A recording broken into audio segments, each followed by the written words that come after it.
Good morning. Here I am in another little traffic queue again. It's a standard thing. Busy around Belfast. Just got to get round to the other side. So as I'm doing that, just thinking about always moving forward. So it is the name of the podcast that I've started doing, and it will be out this week. I just need to get a little bit of time with Hannah, and we will record what we've got for this week on the podcast and get it out. Fortunately, I haven't committed to an exact day when it's out. Once we get one out weekly, then we'll work on the schedule of what's realistic over the next couple of weeks.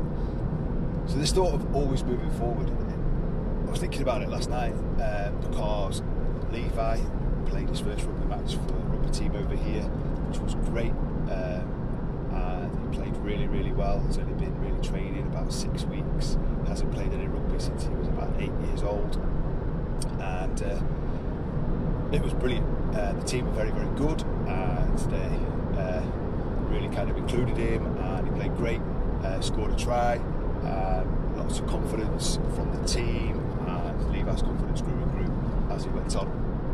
And it got me thinking that obviously I used to play, my brother used to play, love rugby, love watching rugby, and it's one of those things that it's a team sport, 15 aside, you're very reliant on other people, and you sometimes have a great day and sometimes have lots of great games. Certainly when I started out, literally went to one training session, knew a bit about rugby from watching it, and the next week I was playing. So it took me a little while to kind of get going into rugby. I wasn't very confident, didn't like the physicality, I thought I'd be fine, and then it turns out I was actually at 12, 13 years old, not very big compared to some of these kids that I was playing against, and in a lot of ways I wasn't just wasn't as tough as I thought I was, which understandable. Little downside as well, obviously we're not playing before, never really got taught to tackle. Actually joking about it with my brother last night on a message that we were both never been great at tackling when we were playing rugby. And getting into playing rugby as an adult, I was aware of all these shortcomings, and was able to do better, was able to kind of focus and practice and do things that made me better. Whole kind of rugby as an adult, that's a different story, but I'll tell that another time. But then it got me thinking as well of, we compare ourselves often to what we've done before, either good or bad, and that can either go some different ways when we do that. It can either make us think, I'm not as good as before, I've wasted time, I've lost all my fitness, or I've lost all my strength, depending on what it is, or it can also go the other way and just start off with expectations too high, and you have to kind of take a step back from that and say, actually, what's realistic now? Where am I starting from now? What have I learned in that interim time that actually can make it better this time or more sustainable? Slightly different example is when I was around about 21, 22, I'd done very well in my early education in the sense of I've got some great GCSEs, gone on to my A-levels, not been as successful for different reasons, mainly down to attitude application, to be fair. And I had then gone on to do a degree, which wasn't my first choice degree. I wanted to be a vet, whilst I was then doing biochemistry, because that's what I could access. That was a good choice for the A-levels that I had, but not being able to do veterinary science. I got really into DJing, so the DJing took precedent over my actual degree work, and at the same time I was still doing a lot of sport. I was very successful with the tetrathlon, which is the sport I did with the shooting, swimming, horse riding and running, and then I got to kind of 22, and I've been DJing basically full time. Most weeks I was DJing 4 or 5 nights a week, earning a decent enough amount of money. I still had a part-time job as well to top that up, motorway services, and I was kind of living on how that looked, how that would be perceived. Like I'm a DJ, people know me as a DJ, I've done this stuff with the sport. I've been like third at the national championships individually, won the national championships as a team, but was kind of living off that. Then it was actually my brother that took me to one side. We were sharing a house at the time, my dad's house, and he was letting us live there. We were paying the mortgage, that sort of thing.